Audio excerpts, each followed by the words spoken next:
Бод мөндөр суух тавтаа морил би олгогдлагч Инхбат. Хэргийн товч нэвтрүүлгийн шинэ дугаар эхэлж байна. Энэхүү нэвтрүүлгийг хуульч Агима бидэнд бэлтгэн өргөдөг. Өнөөдрийн дугаарыг 5 дугаар сарын 16-нд Казахстан улсад зохион байгуулагдах Солоно фестивал руу аялал зохион байгуулж байгаа хамт олон болон Од мөндөр суугийн алтан гишүүд ивент итгэж байгаа. Нэвтрүүлэг та бүхэнд YouTube-ийн Од мөндөр суугаар болон NTV телевизээр мөн 83.3 107 хостолгооны Од мөндөр радиогоор хүрч байна. За өдрийн мэндагий. Өдрийн дүргий. Өнөөдрийн дугаар бас л Монголын түүхэнд нэг юм хар тол босон гэж хэлж болох үз. Бас л олон улсын хэмжээнд хэрэндээ бас яригадаад авсан тий. Тэгээ улс төрийн өндөр албан тушаалын хүмүүстэй холбогдсон нэг юм нэлээд ноцтой хэрэг байгаа. Тэгвэл яг бодит байдал дээр юу болсон юм бэ гэдгийг нь одоо хүртэл олон нийт огт мэдэхгүй байгаа. Тэгээд бид хоёр ч гэсэндээ бас мэдэхгүй учраас зөвхөн нийтэд ил мэдээллийн хүрээнд л өнөөдрийн дугаарыг хүргэх гэж байна. Энэ бол мэдээж энэ зориг Санжаа сүрэнгийн зориг агсны хэрэгт одоо гол буруутан гэж хэсэг буруутгагдчихсан Дамирангийн Инхбат агсны түүх байгаамаа. Тэгэд энэ хэргийн талаар бол сонсчихсан хүмүүс зөндөө байгаа бах. Нэг хэсэгтэй л ер нь суучлаар яригдсан да маш аимшигтай үйл явдлууд одоо сонсогдчихсэн яригдчихсэн тий. Жин хэргийн талаар ер нь хэр мэдгүй. Гэхдээ одоо тэгээд мэрсэр сонсогдоол байдаг янз бүрийн суурхлууд гараал байдаг. Яг аль нь ч үний, аль нь худлаа юм бас сайн мэдэхгүй. Тэгээд яг нэг батлагдсан үнэн биш болохоор тэгээд сонсогдсон юм ч тэгэл мартагдчихдаг юм байна. Тэгээд юу болсон талаар яг бас яг улсын нууцтай холбоотой асуудал болохоор тийм ч амархан үнэн зөвн тогтоогдчих байх л та. Улсын нууц гэдэг энэ хэрэг чи бүхэлдээ одоо ил биш шүү дээ. За өнөөдрийн дугаарыг бол хоёлаа ямар их сурвалжуудаас авч хүрэх гэж юм. Тэгэхээр мэдээж Википедиа дээр энэ хэргийн талаар ингээд энэ тэндээс цуглуулсан хүмүүсийн оруулсан мэдээллүүд байдаг. За Go цэгийн дээр гарсан Дамирангийн Инхбатын дуусаагүй ял гэрчиг устгах гэдэг нийтлэл байна. ICC-ийн дээр Сарнагийн хүсэлт гэсэн нэг нийтлэл байна. Нэг хурцсан ихнэр шүү дээ тийм ээ. За Товч цэгийн, E-Time цэгийн, News цэгийн, Өнөөдөр цэгийн. За үүнээс гадна хамгийн гол нь Дамирангийн Инхбат агсны өмгөөлөгч Санжаа сүрэн гэж хүн бий. Энэ хүний ярилцлагууд за тэгээд Инхбатын ар гэр үр хүүхдүүдийнх нь хүний эрхийн үндэсний комисс манай Монгол улсын өндөрлгүүдэд зориулж бичсэн гаргасан хүсэлтүүд, өргөдлүүд зэрэг мэдээллүүдээр тулгуурлаад юу болсон юм бэ гэдэг талаарх товч мэдээллийг ярих гэж байна л да. Яг гэхдээ эдгээр нь үнэн зөв гэдгийг мэдгүй интернетэд олон нийтэд ил байгаа мэдээллийн хүрээнд л яригдж байна. Ярихаар одоо бэлтгээд ээж байна. Тэгээд энэ түүх бол зүгээр нэг хүний үхлийн талаар биш те. За хүний эрх хууль дээдлэх ёс. За тэгээд улс төрийн тоглоом гэх юм уу? Улс төрийн ийм одоо үйл явдлын хохирогч болсон, магадгүй хохирогч болсон хүний таха ярих юм байнамаа. За тэгээд сонсож байгаа хүмүүст те магадгүй залуу үеийнхэнд энэ хэрэг одоо биш юмаа гэхэд 10 жилийн дараа 20 жилийн дараа ч юм уу юу болсон бэ гэд бодит үнэн ил болох байх. Тэр үед одоо энэ аимшигтай хэргийн учир явдал нь тайлагдах байхаа. Тэгээ энэ мэтийн үйл явдал дахин битгий давтагдаасай гэж бодож өнөөдөр хэргийн товч нэвтрүүлгийн нэг дугаар болгож үлдээхээр бэлдсэн юм аа. За тэгэхээр энэ Дамирангийн Инхбат гэж яг хин юм бэ? Ямар хүн юм бэ?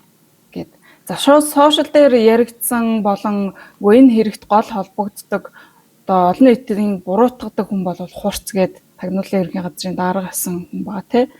Тэгээд энэ хүний өөрийнх нь олон орсон нэвтрүүлгүүд дээр ч гэсэн яригддаг. За энэ хүн бол Дамирангийн Инхбат гэж энэ хүн бол өмнө нь гэмт хэрэгт холбогдчихсэн хүн. Тэгээ яаж яваад энэ хүн зоригийн хэргийн гол сэжигтэн болчихсон юм бэ гэдэг юм асуулт яригддаг. За Дамирангийн Инхбат нь 1961 оны 4 сарын 11-нд Улаанбаатар хотод төрсөн бүрэн донд боловсралтай 1976 оны онд төмөр замын техникумд суралцж исэн. За төрсөн эцэг нь Батчулуун боловч одоо хойд эцгээрээ овгуулдаг хүн юм байна. За Баянгол дүүрэгт эгч дүүнэр ээжийнхээ хамтаар амьдардаг байсан юм байна. За гэрүүлийн хувьд 1981 онд Эрдэнэ гэдэг эмэгтэйтэй гэрлээд хүүхдээ болж исэн. За 87 онд Эрдэнэцэг гэж эмэгтэйтэй гэрүүл болоод 2 хүүхэдтэй болж исэн. За 98 онд Инхцэг гэж эмэгтэйтэй бас гэрүүл болж исэн байна. За тэгээд энхтийн амьдрал нь одоо яг энэ түүхэн замлыг нь харах юм бол нэлээд залуу наснаасаа юм гэмт хэрэгт холбогдож ихэлсэн хүн юм шиг харагдаж байгаа. 1977 онд төмөр замын техникумын оюутан багтаа бусдыг одоо зодож тарчлаасан гэдэг хэрэгээр эрүүгийн хуулийн тусгай ангийн 77-гийн заснаар 1.6 жилийн тэнсэн харгалзах ялаар шийтгүүлсэн байгаа. Ерөөсөө хүүхэд байхдаа гэсэн үг шүү дээ. Тэгээд 1978 онд танхаарсан эргээр 126-гийн Б-гээр 3 жилийн хорих ял авч хүүхдийн хорих ангид ял эдэлжсэн байна. За тэгээд энэ хорих ангид хоригдож байхдаа оргоод үлэглэн хулгай хийсэн гэдэг хэрэгээр Майнтын хорих ангид 8 жилийн ял авч ирсэн юм байна. 1982 онд хутга мис ашиглаж одоо бусдын биед гэмтэл авчруулсан хэрэгээр 76-гийн Б-гээр 6 жилийн хорих ял аваад Авдрантын хорих ангид ял эдэлжсэн. За тэгээд 1987 оны 3 сарын 21-нд суллагдсан байна. За ингээд байж байгаа дахиад 1992 онд бусдын эд хөрөнгийг хулгайлсан, улсын өмч шамшигдуулсан, тээврийн хэрэгсэл авч зугтсан, улсын хилээнд өрөм зөрчсөн, за засгийн төрийн албаа агчийг эсэргүүцсэн гэдэг олон зүйл ангаар 14 жилийн хорих ял авсан юм байна. За ингээд 1996 оны 5 сарын 31-нд Улаанбаатар хотод Английн иргэн Тим Жарман гэж хүний толгойд нь буудаж амь насыг нь хөнөөсөн хэрэгээр бол шалгагдсан. За ингээд 1998 оны 1 сард Чингэлтэй дүүргийн шүүхээс эрүүгийн хуулийн 122-ийн 3-4-3-4-79-ийг 267-гийн 1 зааснаар 13 жилийн хорих ял авсан. За мөн 127-гийн 2, 224-ийн 1, 212 дугаар ангиудаар нийт 13 жил 8 сарын 1 сар 8 хоногийн хорих ял аваад ингээд 401-р ангид бол хоригдчихсэн юм байна. За энэ бол ингээд энэ хүний өмнөх эрүүгийн хэрэгт холбогдчихсэн үйл баримтуудыг олон нийтэд ингэж мэдээлсэн байна.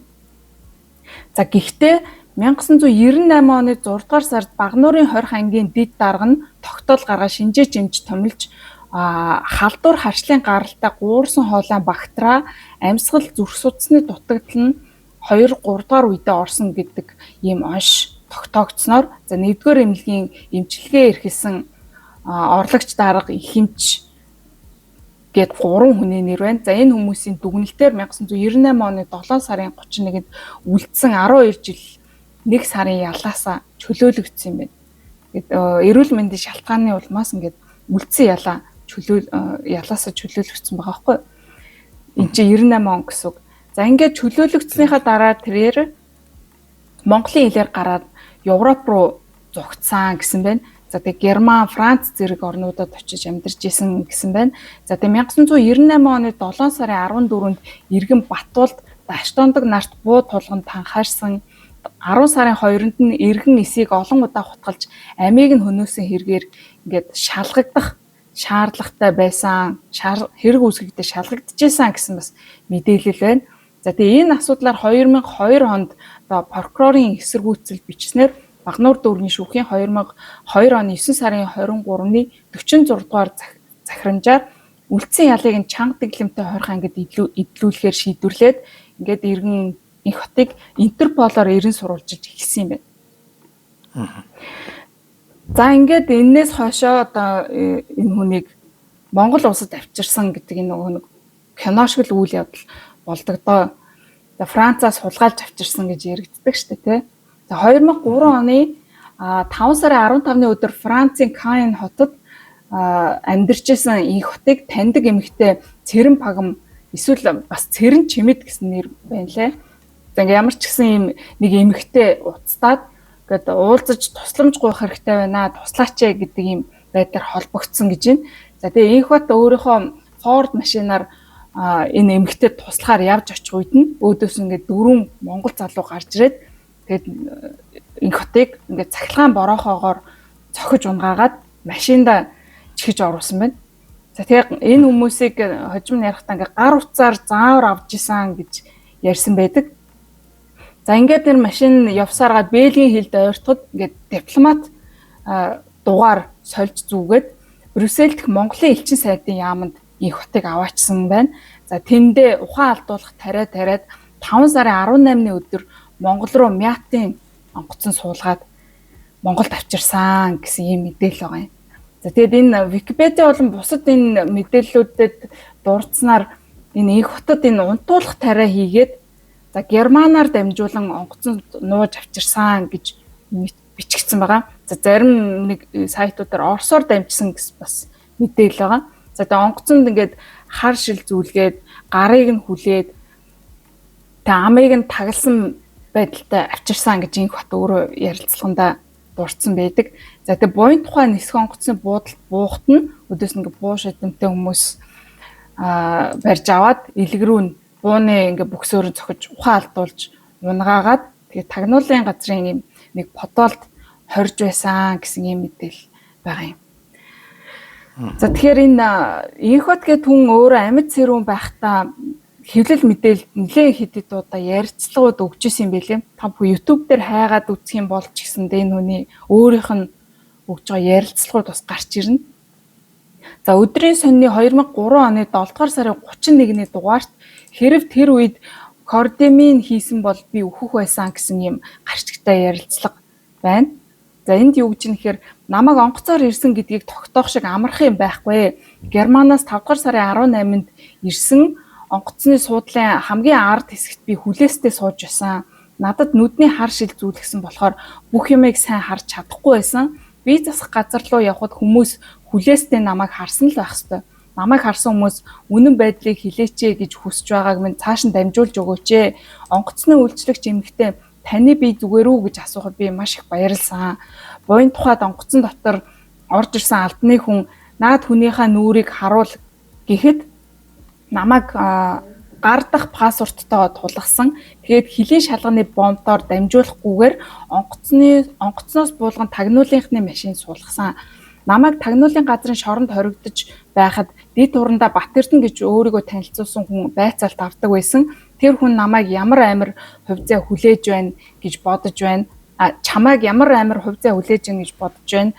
Чамайг дайжгүй залуу гэдгийг чинь мэднэ. Тагнуулаас хүн амьд гардгүй юм. Чи амьд гарахын тулд цагаан шонхрын инх тайван зоригийг алах саналыг надад тавьсан. Би зөвшөөрөөгүй гэж хэлэлдээ. Ингээд бүх юм дуусан шүү дээ гэж хэлсэн. Мөн чи инх тайвны цаана инх сайхан байгаа. Тэдний талаар баттай мэдээлэл байгаа гэсэн. Тэгэхээр би хүн гүтгэж чадахгүй гэсэн. Тагнуулын газрын ажилтнууд чиний ирсэн дипломат пассворт чинь энэ байна. Чи ирсэн энэ пассвортоор буцахад 500 сая төгрөг аваад явна шүү дээ гэж хэлсэн. Би Монголын дипломат пассворт дээр өөрийн иргэний үнэмлэх дээрх наасан зурагны хуулга байгааг нь харсан. Намайг тамлаж зовоосоор чи инх тайвныг тагнуулахаар илсүүлж албан хүчээр авч явж улсын нууц задруулахгүй гэж гарын үсэг зуруулсан. Амьд гарахын тулд яа харахгүй гэсэн. Тэд хэлэхдээ намайг Монголд ирснийг хинч мэдэхгүй. Чамайг алчхаа сурахгүй болсон хүний тоонд оруулчихнаа гэж хэлсэн. Монголд өнөөдөр ийм ноцтой гэмт хэргийг хүнд хүчээр хүлээлгэх гэж яхад хүнд гүтгүүлэх гээд ийм том асуудал болоод байхад холбогдох газар нь яагаад тоо шалахгүй байгаа юм бэ? Би онцгой комисс гаргуул шалгуулмаар байна. Би үхээд дуусах хэрэг биш шүү дээ гэж ярилцлагандаа одоо өгч ирсэн байгаа юм. Мөн өөр нэг сайт дээр гарсан мэдээллээр бодит байдал гэвэл бүх юмыг тагнуул мэдж байгаа. Бүх юмд тагнуулын гар хөл оролцож байна. Энэ бол маш эртнээс зохион байгуулсан юм билээ. 2002 оны 9-р сард эс зоригийн хавцад хэрэгээс материал алдагдлаа гэсэн мэдээлэл гарч байсан. Үүнээс 10 хоногийн дараа Нямдорч сайд 500 сая төгрөг амлаж телевизээр ярьсан. Ингээд хэд хоногийн дараа урдах гэрч нараа дахин байцааж ихсэн. Энэ 500 сая төгрөг ийм л юмд зарцуулагдах мөнгө байж. Энэ хэрэгт намайг бүр эртнээс судалж сонгосон гэдэг нь мэдэгдсэн. Миний ял шийтгэл тэр бүхэл 2003 оны 2 дугаар сард Парист бие муудсныг хүртэл мэдчихсэн. Миний бие шоронгийн ая даахгүй гэдгийг мэдэж маш нарийн судалсан байсан гэж өөрөө бол ярилцлага өгсөн байна. Тэгээд энэ нэвтрүүлгийн одоо сүүлээр цаг хүрэх юм бол Энх бат таксны асны одоо хүүхдүүдийнх нь бичсэн загтлыг бас уншиж өгнө. Тэн дээр бас энэ талаар бүр дэлгэрэнгүй бичсэн байлаа. Энэ бүхэн одоо зөвхөн нэг талын мэдээлэл гэдгийг анхаараарай те. Албан ёсны яг болчихсон баттай зүйл биш. Зөвхөн олон нийтэд ил болсон мэдээллийн хүрээнд л хоёлаа ярьж байгаа шүү. За тэгээд бас нэг чухал мэдээлэл энэ дээр ивент итгэгчээ танилцуулаад тэгээд үргэлжлэе. За энэ зүүн Казахстан улсад Солана гэдэг нэртэй нэг фестивал болох гэж байгаа юм байна. За энэ Солана гэдэг нь шүү дээ 8 жилийн туршлагатай. Казахстан, Ташкент, Бишкек, Дубай гэсэн одоо улсуудад за тэдний хотуудад 14 том фестивалыг зохион байгуулсан дэлхийн хэмжээний 100 артисттай гэрээлэн ажилладаг одоо ийм фестивал юм байна Солана гэдэг нь. Тэгэхээр ер нь бол аль хэдийн одоо үзэгчтэй татсан 8 жил гэдэг чинь маш урт хугацаа шүү дээ. Энэ хугацаанд маш олон үзэгчдэд маш гоё одоо тоглолтыг үзүүлсэн ийм гоё одоо үйл ажиллагаа болдго юм байна. За энэ удаагийн арга хэмжээнд 5 сарын 16-нд 19 цагаас Казахстаны Алматы хотод болох юм байна. За Казахстанд 5 сарын 16-нд Timbaland, Busta Rhymes, Pussycat Dolls-ыг Nicole Scherzinger, Carrie Hilson, Florida, Tiga зэрэг 6 уран бүтээлч. За дээрэс нь нэг нууцлаг бас нэг хүн байгаа. Тэр бол тэр хүнийг зарлахгүй байгаа. Одоо хинч байж магадгүй, Eminem ч байж магадгүй. Гэтэ Eminem ч арилж ирэхгүй байх л та. За магадгүй хинтээ одоо хуучны тэр хуучны алдартай рэпруудаас ирж магадгүй байна. За эсвэл одоо хинч ямар ч бас нэг том од ирэх гээд тэр хүнийг бол нууцлаад байгаа. За тэгэхээр ийм гоё сюрпризтэй энэ тоглолтод манай энэ хамт олон маань одоо аялал зохион байгуулад тийш явах гэж байгаа. За тэдэнтэй холбогдохыг хүсвэл 72 12 44 22 72 12 99 22 88 тэгтэг 86 66 дугаар утсаар холбогдоод Казахстан руу энэ тоглолтыг үзэхээр явж болох нэ. Тэгэхээр ер нь бол энэ тоглолт руу Монголоос ганцхан энэ хамт олон аялал зохион байгуулж явж байгаа юм билэ. Шууд нислэгтэйгээр явж байгаа. За харин өөр хүмүүс маань одоо дамжиж нисгэж гэлөө нэг тиймэрхүү аргаар явах боломжтой юм гэсэн. Гэтэ эднийхтэй холбогдчих юм бол чинь шууд тийшээ шууд нислэгээр явчихна шүү дээ. 200 хүний нислэг захиалцсан 200 хүн авч явах гээд ер нь бол одоо бараг дүүрж байгаа юм шиг байлаа. Тэгэхээр маш хайралтай билетээ захиалаад эднийхэнтэй холбогдоод тэгээ энэ гоё тоглолтыг очиж үзсгийгээрээ Казахстан ч одоо бүр хөгжөө дээр хот мот үнэхээр гоё болсон. Аялахад ч ихсэн их тохиромжтой гоё болсон шүү дээ. Тэгэхээр маш гоё аялахын зэрэгцээ тэгээ Солана гэдэг ийм гоё фестивалыг үзэх боломжийг энэ хамт олон маань та бүхэндээ гаргаж өгч байгаа юм байна. За баярлалаа. За баярлалаа.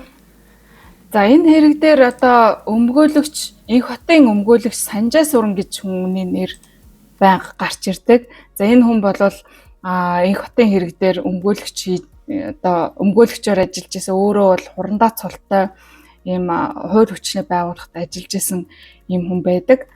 За тэгээд энэ хүний ээлжид хэвлэлийн баг хурлын мэдээллийг одоо нийтлсэн сонингийн хэвлэлээс ингээд төвөрлөөд хүрэхэд за Энх хот баривчлагдаж ирэхээс өмнө Франц улсын Сайн хотын цагаачлалын байгууллагад бүртгүүлж тэндээ амьдарч байсан. 2003 оны 5 дугаар сарын 15-ны өдөр Цэгэн Пагма гэдэг таньдаг эмэгтэйг уулзъя гэж уцсны дагуу Энх хот өөрийн машинтайгаа болцсон газар болох Ле Херва хотод очсон. Тэнд Цэрэн Пагм 4 монгол залуутай хамт байсан бөгөөд Энх хотыг очингууд нь цахилгаан ороохоогоор цохиж унгаагаад машин чихэж оруулаад хөдөлсөн гэжээ. Тэд гар утсаар хин нэгнээс зааварчилгаа авчихсан бөгөөд Бэлэг улсын хилд ойртонгууд дипломат дугаар сольж зүгээд за Брюссель дэх Монгол улсын элчин сайдын яаманд очисон. За элчин сайдын яаманд түүнийг ямар нэг тариураар ухаан алдуулж тариад 5 сарын 18-ны өдөр Монгол руу ирсэн. За Энх хотын өөрийнх нь үзэж байгаагаар гараа гавлуулж, хүлүүлж, амаа таглуулад Германы хил гайлаар оруулж гаргаж байхад нь Германы зохих албаны хүмүүс яагаад анхаарал тавихгүй байгаад одоо гомцсон сэтгэлээ хилж байсан. Учир нь тэрээр энэ улсын харьяаллын хүн болоод тэр юм байна. За буян тухайд буухт нь Энх хотыг шууд машин суулгахад тэнд нь буу шидэмтэй баг өмссөн хүмүүс илгэрүү нь бууны бөксөөр цохиж ухаан алдуулсан. За ингээд тэр шоронд сэрсэн бөгөөд Батэрдэн гэж танилцуулсан хүн байцаалт авсан гэж ярьсан байна. За тэгээд Дашрам дурдгуудын тагнуулын ерөнхий газрын ажилтан Батэрдэн гэж өөрийгөө танилцуулсан хүн сэтгүүлч надаас гэрчийн мэдүүлэг авч байсан болноо. За энх хутаас ярилцлага авсантай холбоотойгоор гэрчийн мэдүүлэг авах хэрэгтэй хэмээн тагнуулын ерөнхий газрын тим тоот өрөөнд гэрчийн мэдүүлэг авч байсан билээ гэж энэ хаалтан дотор энэ сайтн дээр дурдгдсан байна. За эрүүдэн шүүж тамлаж байсныхаа дараа чи энд байснаа хэнд ч хэлж болохгүй. Энэ бол улсын нууц. Задруулах юм бол чамайг ална. Тагнуулынх нь нууцаа хамгаалж чаддгийм гэж сүрдүүлж байгаад албатан баталгаа гаргуулж гарын үсэг зуруулсан. Энэ бүхний хойно сэлэнгэд очсны дараа утас өгч Германд байгаа эхнэрлүүгээ дөнгө сая Монголд ирлээ гэж хэлгээ шаардсан. Тэгээд сэлэнгийн алтан булгийн ойролцоо цагдаагийн хошуур Бацүх гэж танилцуулсан хүнд хүлээлгэн өгч улмаар Улаанбаатарт шорон руу эргүүлэн авчирсан. Үүний дараа улсын мөрдөн байцаах газраас хуурамч бичиг баримт ашигласан гэх хэрэгээр төмөр замын цагдаагийн хилцээс эс зоригийн хэрэгт сэжиглэн шалгаж байна. Өмгөөлөгч Санжаа Сүрэн хэлэхдээ за энэ бол улсын нууц биш ээ. Хүний эрхийг зөрчсөн маш ноцтой асуудлаа гэж ийм нийтлэл бас гарсан байх юм. Тэгээд энэ Санжаа Сүрэн гээд өмгөөлөгч нь улсын нууц задруулсан гэдэг хэрэгээр яг энэ хэрэг дээр ажилласныхаа улмаас 1.6 жилийн хорих ял хожим авсан байлээ. Тэгээд энэ ялаасаа одоо 9 сарыг нь бичлэн эдэлсэн. Тэгээд үүнийхээ дараа ялынхаа 50% эдэлсэн гэдэг үндслээр магадгүй магадлангаар ороод суллагдсан болов. Ямар ч тач ингээд бас хорих ял авсан байлээ энэ өмгөөлөгч нь.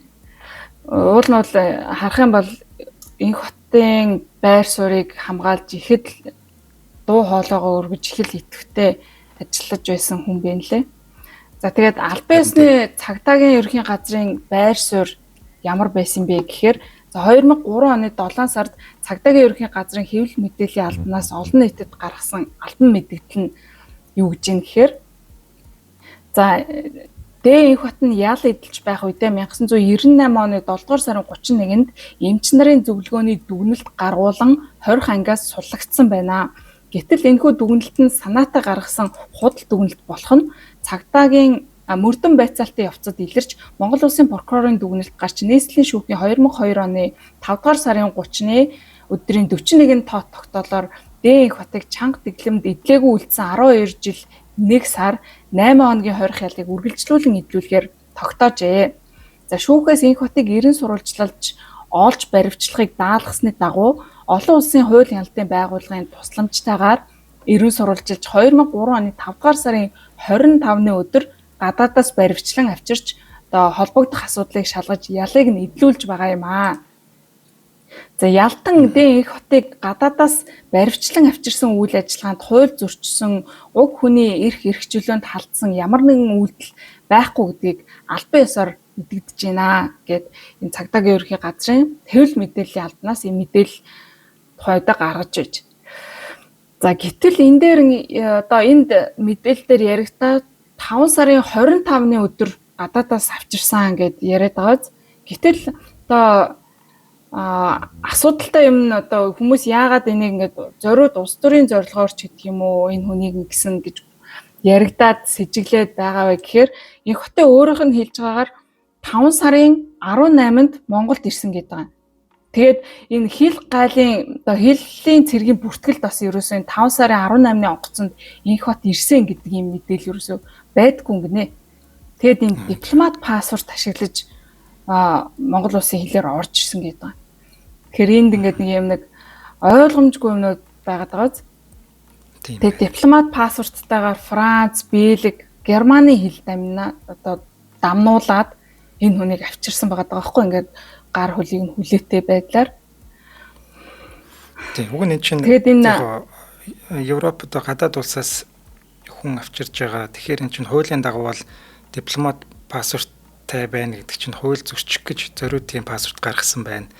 Тэгээд тэр нууцаар хүн тээвэрлэнэ гэдэг чинь яг тэр Европын холбооны хуулиндаа ч гэдэг юм. Ер нь дэлхийн хаач нууцаар хүн тээвэрлэж болохгүй гэдэг тийм бас байдаг л байлгүй. Тэр энэ миний нэг харах чинь бас л сонирн байгаач. Тэгээ одоо дипломат паспорт ашиглаж ингээд гарсан гэд байгаад байгаа. Тэгээд энэ хил гайлын бүртгэлээс энэ хүний тэр орсон гарсан мэдээлэл нь хасагдсан байхгүй. Тэгээд хамгийн гол нь энэ хүн Мегихотын өөрийнх нь ярьж байгаагаар 5 сарын 18-нд Монголд ирсэн гэдэг байгаа. Тэгээд 25-нд авчирсан гэдэг албан ёсны мэдээлэл нь ингээд байгаа. Тэгэхээр энэ хугацаанд энэ хүн хайчсан байсан юм бэ гэдэг юм бас тодорхойгүй байгаа байхгүй юу? Тэгээд Францад баригдсан өдөр нь ингээд тодорхой байгаа шүү дээ. 5 сарын 15-ны өдөр баригдсан. Тэгээ одоо барьчаал 10 хоног л байлгаад байсан байв гэжтэй тий 25-ны өдөр авчрах хүртлээ. Тэгэхээр бас нэг юм сонирхолтой гэх юм уу ойлгомжгүй тодорхойгүй зүйлүүдийн нэргээр зөндөөл байдаг юм шиг санагдсан. За тэгээд ингээд үргэлжлүүлээд одоо өмгөөлөгчийн болон өөр бусад хэвлэл мэдээллүүдээр гарсан мэдээллийг уншиж өгье. За тагнуулын газрын подолд ингээд хорж байцаал тавсан гэж өөрөө хэлээд байгаа тий. За энэ хэлэхдээ дахиад нөгөө энэ хотын өөрийнх нь хийснээр ингээд байгаа. Ер нь бол тагнуулынхаа ингээд чи эндээс амьд гарахгүй энэ цагаан шонхрын инх тайван гэж хүн зоргийг алуулахар чам захиалга өгсөн юм санал тавьсан гэж хэл. Тэгээд ард нь инх сайхан гэж хүн байгаа гэж хэлээ гэж юм ингэж хэлээ. Тэгэх юм бол чамайг ингээд Монгол улсын хэлээр буцаагаад гаргана 500 сая төгрөг өгнө гэдэг ингэж сүрдүүлдэг байсан гэж өөрөө тэгж яриад байгаа. Тэгээ өөрөө болохоор буцаагаад би тэгж хүмүүрдгэж чадахгүй гиснийхаа улмаас эрүү шүлтэд өртсөн гэдэг. Тэгээд энэ яаж эрүү шүүлт энэ хүнд тулгадаг байсан талаар энэ хожим нь өөр хүүхдүүд нь манай төрийн өндөрлгүүдэд хэдхэн жилийн өмнө бичсэн цагталтаа бас дурдсан байт юм билэ. Тэгээд энэ хүн ингээд 2023 онд баригдаад тэгээ 2023 оноос 2003 оноос 2004 оны хооронд ингээд ял идэлж явахдаа амь насаа алдсан байдаг. За албан ёсны амиа алдсан шалтгааныг нь юу гэдэг гэхээр өвчнөө улмаас гэж хэлдэг. Одоо энэ талаар хожим нь одоо тэр нөгөө тагнуулын байгууллагын ажилтнууд ч гэсэндээ нэвтрүүлэгт орохдоо хэлдэг шүү дээ. Инх бод бол өөрөө тийм бактера, элегний цирроз өвчтөй байсан гэд яриад байдаг. Үндсэндээ бол албан ёсны хувилбар бол өвчнөө улмаас насварсан гэж ярьдаг. Гэхдээ энэ хүний гэр бүл өмгөөлөгч нь болоо олон нийтийн дунд бол эрүү шүүлтээс болж насварсан. Эсвэл одоо хорт тарианаас болж насварсан. Эсвэл одоо зодуулаад насварсан. Эсвэл энэ хүнийг гэрч болохоор нь устгасан гэх мэт иймэрхүү хувилбарууд бас яригддаг. За тэгээд инх одоо өөрөө хэлсэн байгаа даа шүү дээ. Энэ хэрэг бол ганц надаар дуусахгүй. Онцгой комисс гаргуулж шалгуулмаар байна гэж ингэж ярилцлага өгөөд удалгүй энэ хүн насварсан байгаа. Тэгээд үнэхээр ч энэ хэрэг энэ эрүүдэн шүүдэг тамалдаг ажиллагаа энэ хүний үхлээр дуусаагүй л дээ тийм ээ. Олон нийт мэдж байгаа сүүлд нь нөгөө зоргийн хэрэгтэй холбогдуулаад шалгагдчихсэн хүмүүсийг бас эрүүдэн шүүлээ гэдэг асуудал бас дахиж гарч ирсэн. Тэгэхээр энэ асуудал үнэхээр л энэ хүнээр бол дуусаагүй. За гэр бүл нь маш олон удаа одоо хүний эрхийн комисс болон одоо ер нь явж болох бүхэл газраар төрийн өндөрлгүүд, албан тушаалтнууд одоо тий сайднаар ерөнхий сайд, ерөнхийлөгч, улсын хурлын дарга, улсын хурлын гишүүд бүхэл хүмүүст ингэж өргөдөл гаргаж энэтэй холбогдох мэдээллийг улсын нууцаас гаргаач гэж шаардж исэн. За тэгээд энэ дээр бас нэг сонирхолтой гэхин таашаа 2019 онд нөгөө хурцгойчдоо өөрөө яг энэ асуудлаасаа болоод бас нэг англи баривчлагдаад нэг асуудал бас үүсдэг штеп. За тэр үеэр тэрний дараа чөлөө одоо эхнэр Сарнаа нь өөрөө бас хүсэлт гаргаад хурц бол ийм тамлах ажиллагаа огт хийгээгүй, энэ хүн огт буруугүй. За зөвхөн ингээд шүүхээс гарсан шийдвэрийг биелүүлээд тэг ял илрүүлэх зорилготойгоор авчирсан энтэй холбогдох нотлох баримтууд нь төрд бол байгаа. За тиймээс энэ улсын нууцаас энэ бүх баримтуудыг гаргаж өгөөч. Тэгэхгүй бол ингээд үндсэндээ гүтгэгдэж байна гэсэн агуулгатай юм хүсэлтийг бас гаргаж исэн эхнэр нь. Тэгвэл аль талаас тэр улсын нууцаас гаргаж өгөөч гэж хүсэж байгаа юм байна шүү дээ тий. За тэгээд хурцын өөрийнх нь бас оролцож исэн нөгөө цензургүй ярилцлага гэд нэвтрүүлэг дээр ч гэсэндээ өөрөө бас хэлдэгтэй. Би одоо ингээд бүх юм ингээд юу басан талаар яриад өгчмөр л байна. Гэтэ энэ асуудал ингээд улсын нууцад байгаад байгаа учраас би ярьж болохгүй байгаад байна. Энийг улсын нууцаас гаргаад өгөөч гэд ингээд хэлээд байдаг. Гэхдээ өнөөдөр хүртэл энэ асуудлаар ямар нэгэн тийм тодорхой шийдвэрч хэн нэгнээс айл нэг байгууллагаас гараагүй улсын нууцад хэврээл байгаа. Тэгээд энэ бүхэн ингээд сайхан нэг улсын нууцаас гаргасан учраас юу хэсэгжилж гаргасан юм уу те? Тэр чин зоргийн эрхтэй холбогдуулаад ингээд хэсэгчилж гаргасан шүү дээ нөгөө ингээд юутай холбоотой. Яг энэ Дамирангийн инх хотын эрүүтэн шүүсэнтэй холбоотой эсвэл одоо хил дамнуулан хулгайлж авчирсан гэдэг асуудлаар ерөөсөө ямар ч мэдээлэл болоогүй байгаа шүү дээ. Улсын нууц твэрэл байгаа. Тэгэхээр энэ бүхэн ингээд аль нь хэн нь үнэн зөв яриад байгаа юм бэ гэдэг дээр ингээд эргэлзээ төрүүлсээр л байгаа юм л та хэмцэн байна. Тэгээд энэ дээр одоо ингээд хэд хэдэн сонирхолтой гэх юм уу сэжиг таамаг байгаад байгаа нь инх хот чинь өөрөө ингээд 5 сарын 15-ны өдөр Францад баривчлагддаг. Тэгээд 5 сарын 18-ны өдөр Берлинээс Улаанбаатар руу авчирсан гэдэг. Тэгээд инх хот нь 5 дугаар сарын 18-наас 25-ны өдөр хаана байсан бэ гэдэг нь ерөөсөө мэдэгддэггүй гэдэг аахгүй. Ерөөсөө энэ хүнийг ар гэр болон хаан ч юунд ч мэдэгдэхгүйгээр ингээд алга болчихсон байгаа. Тэгэд эрүүгийн цагдаагийн газрын даргын гаргасан бичигт инх хотыг Францаас Интерполын шугамар 2003 оны 5 сарын 25-ны өдөр авчирсан гэдэг. Тэгэд Мят болохоор 5 сарын 18-ны өдрийн онгоцоор ирсэн гэдэг ийм мэдээлэл бас гаргадаг юм байна. Тэгээд тухайн одоо үйл явдлын үеэр тэгтээ хилийн цэргийнхний гаргаж ирсэн бичиг баримт дээр бол 5 сарын 18-ны өдрийн бүртгэлд энэ Дамирангийн инх хот гэж хүн нэр нь байдаггүй гэдэг байгаа байхгүй. Тэгээ одоо энэ хугацаанд юу болсон бэ гэдэг нь ийм нэг хоорондоо ингээ мапантай мэдээлэл баримтууд нь хоорондоо зөрүүтэй нэг юм болоод байгаа. Тэгээд тагнуулын ерөнхий газар инх хотыг зодж нүдж байгаад одоо нэг юм гарын үсэг алдлагаар авчихсан гэсэн юм мэдээлэл байгаа даа шүү дээ. Энэ нь 2003 оны 5 дугаар сарын 24-ний өдөр болсон гэдэг байна. Тэгэхээр энэ мэдээлэлүүд ингээ хоорондоо зөрүүд байгаа. 25-нд Монголд ирэхээс нь өмнө одоо нэг юм хаан зодч нүдж чад ингээ гар хөдлөн үсгийг нь авчихсан гэд бүх хугацаа нь ингээ бас хоорондоо айгу зөрүүтэй сонирн байгаад байгаа байхгүй юу? Одоо энэ олон нийтэд тавигдсан мэдээллээр бол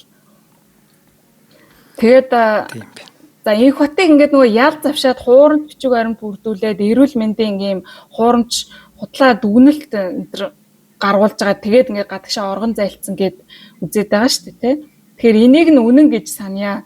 Тэгсэн мөртлөө инх хотыг хамгийн сүүлд Монголд авчихтаа хуурамч бичиг баримт ашиглаж авчирсан байх магадлал өндөр гэдгийг бид мэднэ. Энэ өмгөөлөгч байгаа нэрэ шүү. Тэгэхээр хууль иргэнд хамаардаг мөртлөө төрийн байгууллагынхаа хуурамч бичиг баримтаар одоо хилээр ингээ хүн наашин цаашин зөөхөд яагаад үйлчлэхгүй байгаа юм бэ? Төрийн байгууллагынхан өөрсдөө яагаад хүнд ингээд хуурамч бичиг баримт гаргаж өгöd байгаа юм бэ гэж байна.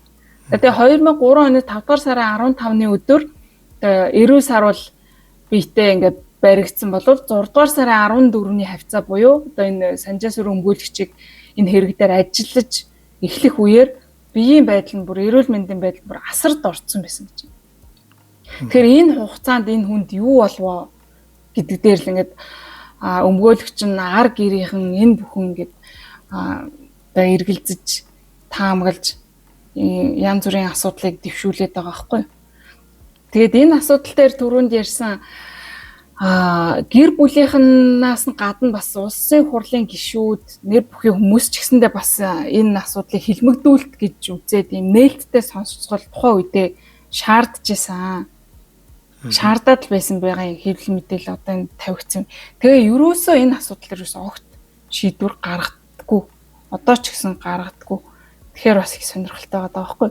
Тэгээд энэ өмгөөлөгч санжаасүр нь одоо энэ хэрэгт ингээд өмгөөлөгчөөр ажиллаад одоо үйлчлүүлэгчийнхаа байр суурийг илэрхийлснийхаа төлөө улсын нууц задруулсан гэдэг үндслээр одоо энэ улсын нууцтай холбоотой хэрэг учраас энэ холбогдох шүүхэн шийдвэрч гэдэг юм уу энэ холбогдох юмнууд нь ил болохгүй шүү дээ тий зүгээр нийт тавигдсан мэдээллээр бол ингэсэн юм шиг байгаад байгаа. Тэгэхээр энэ ч гэсэндээ бас ингээд энэ хэрэгт холбоотой хүмүүсийг айдас хүүц автуулсан байх магадлал маш өндөр. Тийм байна. Тийм. За тэгээд энэ энэхүү таксны асуудалтай холбоотойгоор ганц Монгол улс л ингээд байсан биш. Нүүбийн хүний эрхийн дээд комиссарын газраас энэ Manfred Novak гэж нэг хуульчийг Монгол руу бүр ингээд тусгай томилж явуулж исэн юм байна. За тэгээд энэ Manfred Novak гэж хүн бол энэ нэг Босния Herzegovina юу гэдэг вэ? Энэ улсын нэрийг ерөөсөө хэлж чаддгүй юм аа. Herzegovina энд болж исэн энэ хүний эрхийг одоо хөсөрдөөсөн ч гэдэм үү, янз бүрийн асуудлыг яг мөрдөж шалгаж ажиллаж исэн, энэ ажлын хэсгийн дараагаар нь ажиллаж исэн. За тэгээд Гуантанамо дахь шоронд болсон энэ хоригдохстыг эрүүдэн шүүжсэн асуудлыг шалгаж исэн гэх мэт ер нь юм нэг олон нийтийн анхаарал татсан эрүүдэн шүүхэлттэй холбоотой ажлуудыг хариуцаж ахалж ажиллаж исэн туршлагатай хуульч хүн юм байна л та.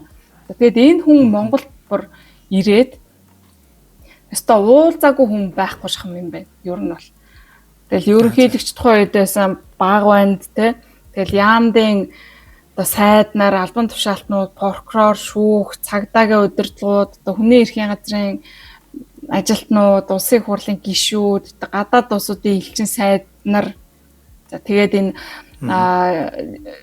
421-р хойрох анги, за урьдчилан хойрох төв буюу одоо нөгөө ганцууд гэж тийм 413 дугаар анги буюу одоо нөгөө зүү хараагийн шорон за тэгээ нөгөө тахир соёот энэ ер нь энэ хүн бүр яваагүй газар байхгүй яг энэ асуудлыг шалгаад нийлээ явсан байна. Тэгээд энэ Инхбат гэж хүнтэй за тэгээ бусад хоригдлууд за энэ хойрох ангийн ажилтнуудаас нь ч хүртэл мэдээлэл авсан байна. Мөн санжаас руу өмгөөлөгчтэй ч гэсэн уулзаж ярилцсан. За ингэснийхаа дагуу энэ хүн тусгай илтгэгчийн хувьар тайлан илтгэл бэлдэж гаргасан байдаг. За энд нь бол анхаарал татсан нэлээдгүй мэдээллүүд байдаг юм байна. За энэ Manfred Novak-ийн илтгэлд нь ингэж өгүүлсэн байдаг юм байна.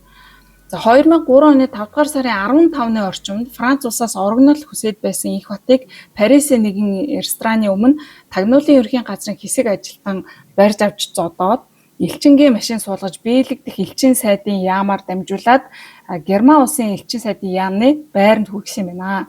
За элчин сайдын яамд нэг хонуулахдаа тагнуулын ерхийн газрын ажилтнууд түүнийг эрүүдэн шүүж тарчлаанд зовоосон бөгөөд маргааш нь дугуйт тэргэнд суулгаад Мятын онгоцоор 5 дугаар сарын 18-ны өдөр Улаанбаатар руу авчирсан байна.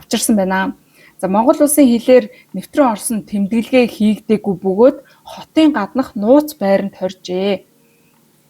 За ардчлалын удирдагч тухайн үедээ дэд бүтцийн сайд асан Санжаа сүрэнгийн зоригийн аллагад түүнийг ялт тулган эрүүдсэн хэдий ч хэрэгээ хүлээгээгүй байна.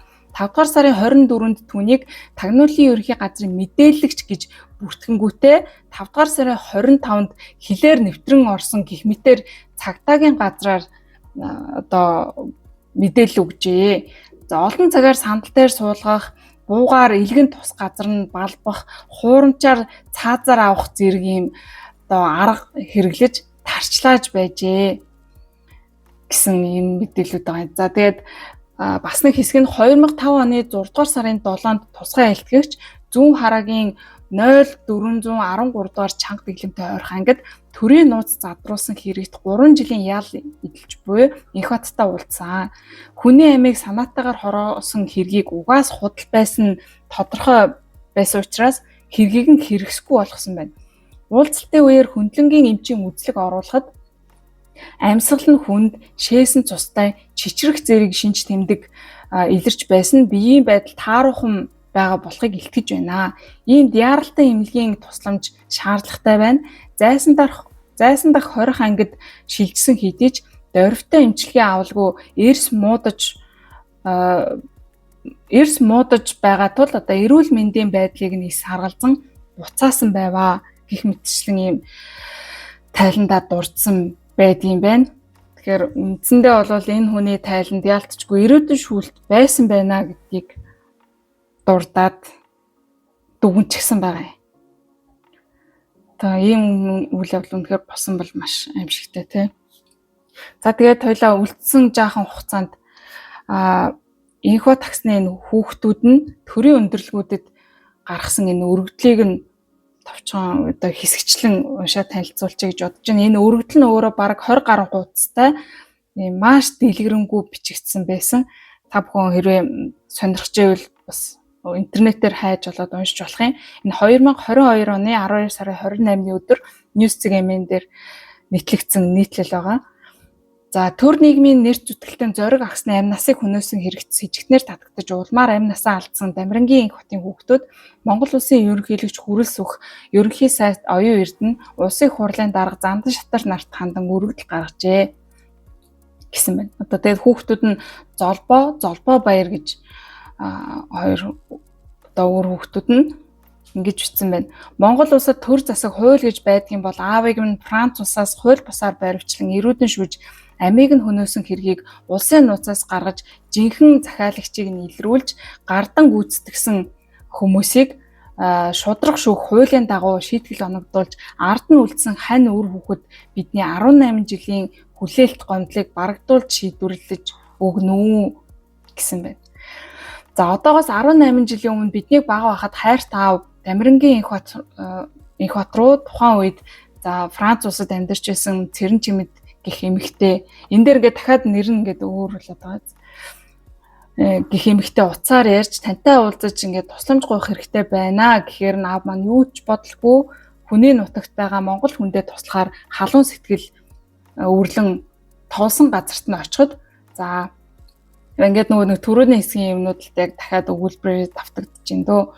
За тагнуулын ерхий газрын ажилтнууд гээд аавыг минь хоёр талаас нь цахилгаан боорохоогоор цохиулж унгаагаад тал талаас нь өшөглөж хэрцгийгээр бүлэглэн зодож аавын толгойн орон хэсгийн хуухыг нь зад өшгөлсөн тул тэр хэсгийн үс ургахгүй болсон нь аавын ярилцлага өгсөн видео бичлэгэн дээр тод харагдана гэсэн мэт.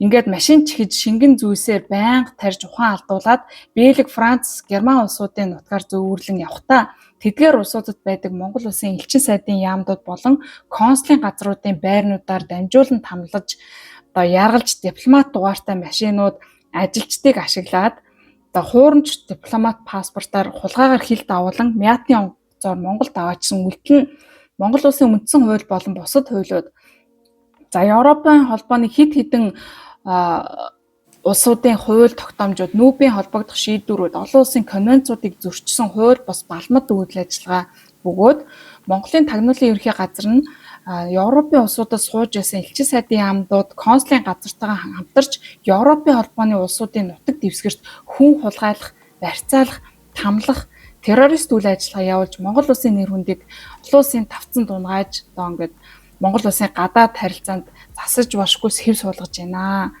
гэсэн мэт. Тэгэхээр одоо энэ өөрөө маш юм урт дэлгэрэнгүй одоо энэ инх хот гэж хүнийг яаж тамалж исэн тухайгаар нь бас дэлгэрэнгүй бичсэн байгаа юм л та. Тэгэхээр энийг унших юм бол үнэхээр бас сэтгэл өвдмөр санагдчихсэн. Тэгээд энэ Францаас тэгж хүн хулгайлсан үнэн байх юм бол тэр ч одоо тий хоёр улсын яг тэр үнэн штэ дипломат харилцаанд сэв суух нь бол аргагүй.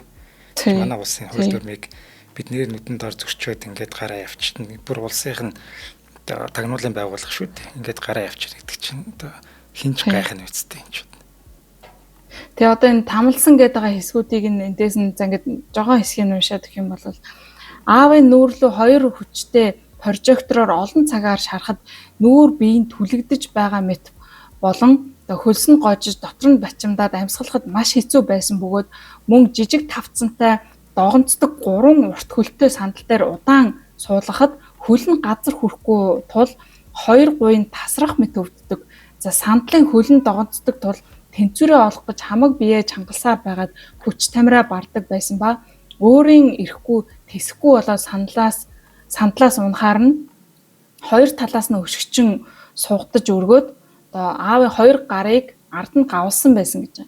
Тэгээд дахин өндөр сандалд хүчээр суулгадаг байсан.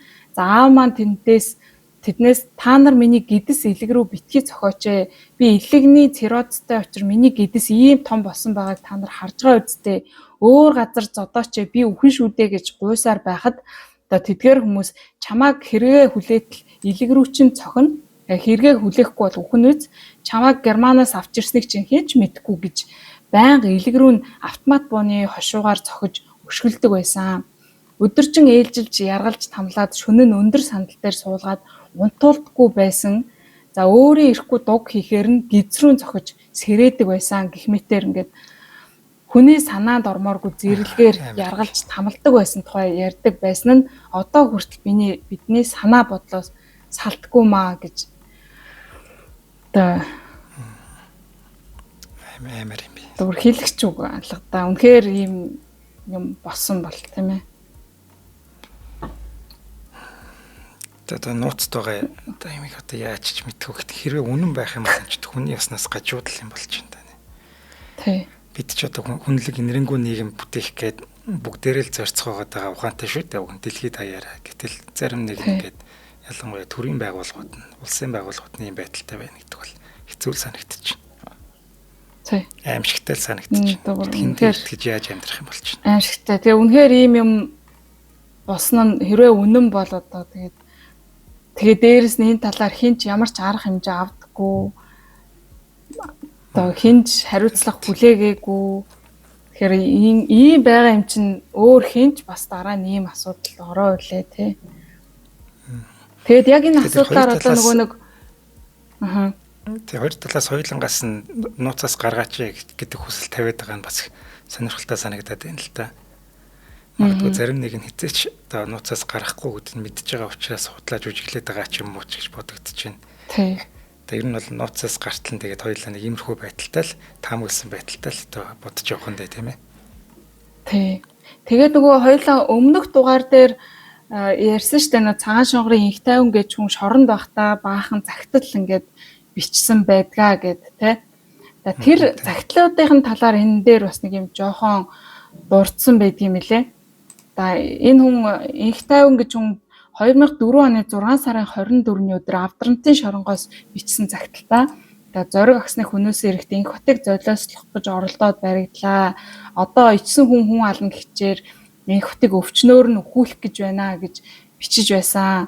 Яг ийм үнэхээр ийм юм болж ингээд аавын маань би энэ муудажсэн учраас Монголын одоо эрх мэдэл бүхий захиалагчийн даалгавраар Монголын шүүх прокурор аавыг ингээд шоронд өхүүлсэн гэдэг нэр авахгүй тулд маш яралтай шоронгоос сулсан.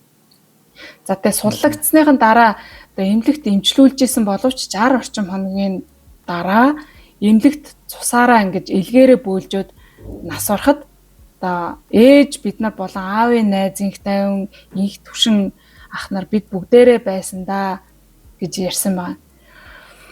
Тэгээд ер нь энэ хүний чинь яг шоронд биш нөгөө шоронгоос нэг яг нас орохын өмнөхөн би энэ бүр нилээ муу байхт ингээд сулцсан юм байна шүү дээ. Суллаж гаргаад тэгээд эмнэлэгт очиод нас орсон юм байна. Тий. Тэгээ энэ одоо тэгээ гарчсан байх үедээ арг гэрийнхэн хүмүүстэй ярьсан юмнуудыг нь одоо ингээд загтал болгоод хүүхдүүд нь бичээд байгаа гэсэн гэж ойлгож болохоор. Тэгээд түрүүн дээр яриад исэн шүү дээ нөгөө онгоцны үйлчлэгч надаас таны би яаж ийна гэд асуухаар нь би айгу баярлсан гэд. Тэгээ яг энэ талаар нь тэр нөгөө загталдаа шоронгоос бичдэг юм шиг байгаа юм. Тэр нөгөө хэсэг яриа өрнүүлээд за энээс нь болоод магадгүй мэдээлэл алдагдсан байж магадгүй гэд. Тэгээ онгоцны үйлчлэгч Чимэдмаа гэд бүр нэрийн зааж байгаа энэ дээр бичсэн байгаа даа байхгүй. Тэгээд энэ нөгөө Чимэдмаа ингээд ярьсан байсан юм байна.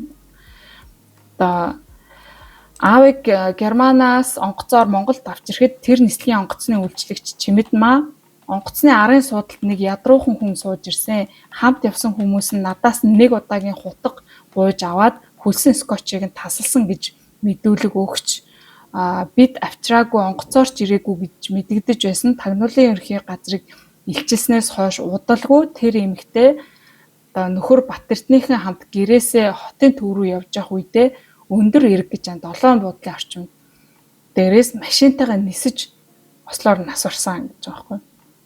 Тэгээд энэ үйл явдлыг нь тухайн үед хэвлэл мэдээллийн хэрэгслүүд захиалга дадлага байж магадгүй гэж бичиж исэн гэж. Тэгэхээр энэ талаар нь бас цагталтаа их тайвнанд дурдсан гэж яригадаад байх шиг байгаа юм тий. Үнэхээр яг хоорондоо холбоотой ч юм уу, гүү ч юм уу, ямар ч тач нэг ийм бас үйл баримт хоёр дахь гарч ирж байна. Тийм байна. За баярлалаа гээ. Хоёулангийн цаг дуусчлаа. Хойлооч алтан гişүдээ уг нь ярих хэрэгтэй байсан. Тэгээд алтан гişүдээ ч ярьж юмсангүй. Стат хэцүү юм аа нэрээ. Ингээд хэрвээ эдгээр үнэн бол хинт ч итгэх аргагүй болчиход байна л дээ. Тий. Энэ талаар ингээд дэлгэрэнгүй ингээд сонирхож байгаа хүн байх юм бол энэ хүүхдүүдийн бичсэн цагтал болоо энэ хүний эрхийн үндэсний комиссийн 2010 оны 11 сарын 29-ны 02/281 тоот дүгнэлтүүдтэй хамт уншаад үзэх юм бол бас дэлгэрэнгүй энэ бүхнийг уншиж болох юм шиг байна. Гэхдээ энэ бодит болсон гэсэн үг биш шүү дээ. Тэ зөвхөн нэг талын мэдээлэл. Энэ чинь улсын нууц байгаа учраас бид нар бол мэдхгүй. Гэтэ хизээ нэгэн цагт магадгүй 10 20 жилийн дараа бүр эсвэл бидний хүүхдүүдийн үед ч юм уу юу басан талаарх мэдээлэл нь ил болох байхаа гэж бодож байна. Одоогийн байдлаар бид нар иймэрхүү л мэдээлэл байна. Нууцаас гарах нэг хугацаа байдаг те хэдэн жил үлээ 80 жил үлээ. Тэгээ одоо эн чинь ингээд 10 хэдэн жил болчихсон байгаа шүү дээ. За баярлалаа гээ. Хойлоо дуусгая та. За өнөөдрийн дугаар маань тийм Казахстанд зохион байгуулагдах Солана фестивал руу аялал зохион байгуулж байгаа хамт олон болон Одон дурсуугийн алтан гişүүд ивент итгэж байгаа. За энэ дээр нь хальт дуртачаад 4 сарын 29-нд манай Одон дурсуугийн 2 жилийн 2 насны ой болох юм. Энэ дээр манай алтан гişүүд маань бидэнтэй хамт нэг өдрийг одоо манай төрсөн өдрийг тэмдэглэн өнгөрүүлэх гэж байгаа. Ийм гоё үйл ажиллагаа тун утахгүй болох гэж байна. За нэвтрүүлэг маань та бүхэнд YouTube-ийн Одон дурсуугаар болон NTV телевизээр мөн 83.3 107 хос төлгөөний Одон радиогоор хүрсэн. За дараагийн дугаараар олцъя. За баяртай.